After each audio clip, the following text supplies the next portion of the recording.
Hey guys, there was a really sad story out that really showed we have a long ways to go in America to combat white supremacy and racism. And here it goes. This guy named Taral Patel, an immigrant from India, and he has the American dream just to be like one of us. He was a Biden appointee to fight against racism, and he's running for the Fort Bend Precinct 3 commissioner position in Texas. He's a Democrat candidate.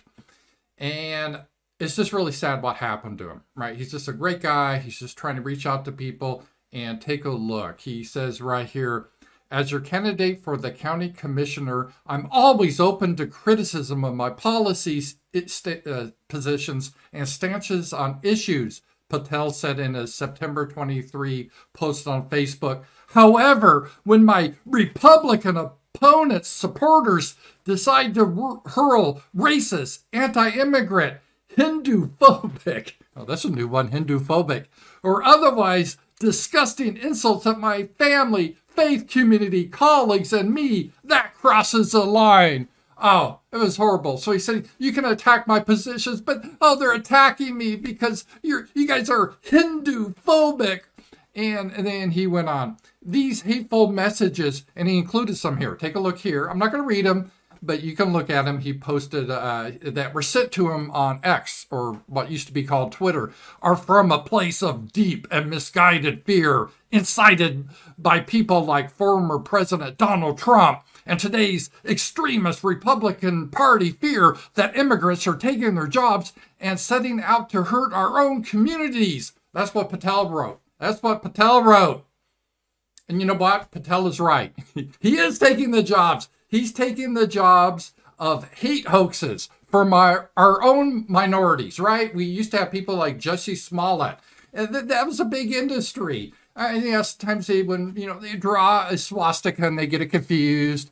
But this was like a huge industry. And now it's been outsourced to India. There's Indians doing it. Yeah, it turned out they investigated this. And surprise, guess who sent him these hateful messages that you saw there?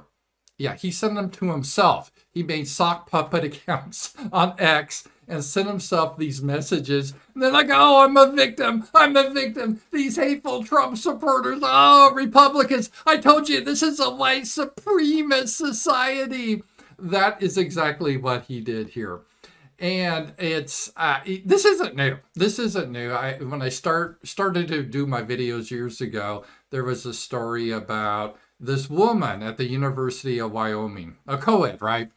And I got these hate messages on Facebook saying how this whole college fraternity, they just can't keep their eyes off me and they want to molest me and rape me. And it just created uproar. All the women groups, feminists, they had a candlelight vigil for her, oh, you poor girl. And then I looked at her and she was like huge. I'm like, really? Really? These frat boys are really lusting after you. They can hardly control themselves around your sexiness. And yeah, you guessed the rest of the story. The police investigated. She sent the messages to herself on Facebook. We have the same situation here. And it's somewhat humorous, but in a way, it's not. It's a blood libel against our people that I don't think anyone else would tolerate. And a few things that Patel doesn't understand about America. And he's not a really good fit for America, as you can see this. Number one, we have free speech in America, and that includes insults. A lot of countries don't have this, and I don't know what it is in Pakistan or India. And I'm fine. They can have whatever culture they want over there. Please keep it over there. But in America, we developed the white men who founded this country wanted to have this idea of free discussion. And you can insult people, call them monkeys. You could call them idiots, assholes, whatever you want. That's free speech. Now, you can't defame someone, but that's a civil matter. And that's a very specific thing when you're trying to hurt someone for usually a monetary reason. Let's say if I'm building a dry cleaning business and my competitor, I'm like, oh, how can I hurt him? And so I go around town and I falsely accuse him of being a convicted child molester. and I put up this pamphlet everywhere. To hurt his business, so I get business. That's a classic law school definition of defamation. Calling someone an asshole or a monkey isn't. That's totally legal in the United States. And this is why the danger of so-called hate speech. As the Supreme Court has ruled many times, there is no hate speech. That's just a Marxist concept, because who can tell is whatever you consider to be hateful, I may consider good, and vice versa. And we say this all the time. For example, let's say if a community wanted to put up the cross of Jesus, they couldn't do that with taxpayers' funds, because a Jewish group, oh, we find that a symbol to be hateful against our community, a separation of church and state. Okay, but it goes the other way too. I shouldn't have to pay for your homosexual flag, taxpayer dollars painted on the street. I find that offensive. So this is why you get into danger of so-called hate. That's an emotion. And by the way, sometimes it's good to hate. It's good to hate evil. God hates, says that in the Bible. So this shows there's no such thing as hate speech. And part of the issue, so it's not really a police matter, but really the danger of what he's trying to do is he's trying to silence the opposition with something that doesn't really hurt him. And let me explain this. So if someone called this guy a monkey, which we know didn't happen, he called himself a monkey. But even if they did, would that really hurt him? Is this going to hurt his campaign? No, of course not. That's why he called himself a monkey, because he knew it would help him. He'd get sympathy. People will feel sorry for him. But these people, they're always calling us like white supremacists. And that hurts you. That you can get debanked, you can get censored, you could lose your job. So this is a difference in how they do it. The thing that is supposed to hurt them doesn't really hurt them at all. It actually helps them. But then they're feel free to be able to use words that are very hurtful to have real life ramifications. So that is one of the things. The other thing is we need to teach people more logical fallacies. And one is guilt by association. This shouldn't have been anything. Because if you had a people that vote that are intelligent, they would understand that even if the guy that was running against him, his so-called supporters, sent these messages, well, so what? It's not the guy. You can't control your viewers or supporters. It used to be common sense, right? Years ago, let me use an example. There was a guy named John Gacy. He was a homosexual that dressed up as a clown in Chicago, and he murdered, I don't know how many boys, like 20, 30 boys, and stuck them under his house. And he was a big Democrat supporter. He met Rosalind Carter. There's a picture of him and Rosalind Carter, the wife of Jimmy Carter, together in Chicago. So you could argue, oh, here's a Jimmy Carter. One of his supporters is a serial killer. Well, he's not responsible for that. And that's common sense. But this is what they're trying to do. They're trying to do the guilt by association.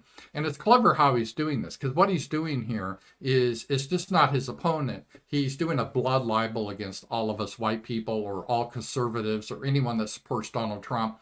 And he's basically trying to say that these people like Donald Trump, and the list expands, should be shut down. They should be censored because it causes their supporters to do hateful things. See, this is the strategy he is using here. And then there's a logical fallacy here. And most people that go to college anymore, they don't understand critical thinking. They just learn about various types of pronouns and various types of sexual shit. But they used to understand a non sequitur, what that meant. It means in Latin, it doesn't follow.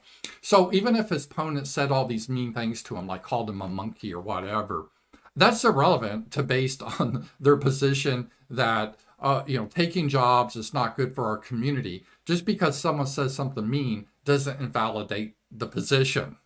And it doesn't follow. It's a logical fallacy. But he is counting on people being kind of stupid and not understanding it. Again, this is why he's not really compatible with this country or the people. We were set up as a republic with people that had a certain intelligence and understanding of traditions, of going back to the Greeks and understanding this.